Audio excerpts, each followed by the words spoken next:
is the only way that we can completely eliminate the risk from the Ebola virus to the American people. Okay, quickly, entirely different subject. We are 8 days out from midterm elections that could be highly consequential for this president and for his party. Why is he here without any public schedule at the White House? Why did he spend the entire weekend completely, outside of public view? How come he is not out campaigning with and for Democratic candidates in these races?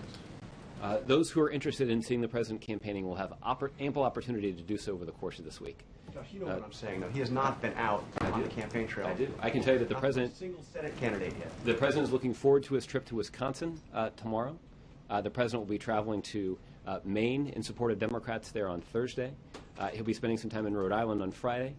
And then he's going to ramp up even further his activities over the course of this weekend and doing 2 stops on Saturday and 2 stops on Sunday. So I think that reflects a commitment by this president to supporting Democrats on the ballot. Did somebody ask where? Yes. There's so many stops that I have to look up exactly where the president's traveling. Where are they?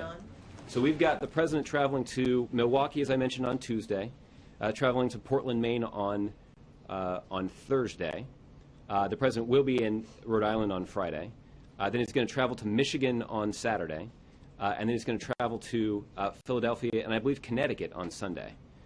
So again, a variety of stops where the president will be actively campaigning in support of Democratic candidates. You're not going to stand there and tell me the president's been actively campaigning in these midterm elections, are you? I think any examination of the president's schedule over the course of the next 8 days in advance of the midterm election would indicate a serious commitment by this president to supporting Democratic candidates on the ballot. How many Democratic Senate candidates has he campaigned with in this midterm election?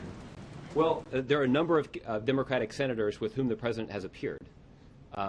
So certainly he's looking forward to his event with Mr. Peters in Michigan on Saturday. The president has appeared in public. For example, I know that he traveled with Senator Franken where they were discussing some issues that are important to middle-class voters in Minnesota. I don't think there are any campaign events that were associated with that specific trip. But what you have seen the president do is dedicate his time to doing what he can to support Democratic candidates. And he spent a lot of time raising money for them.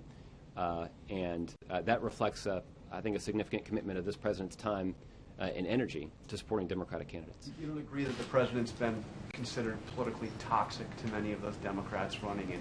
It won't surprise you to hear that I do not agree with that assessment. Stop the presses. Jared.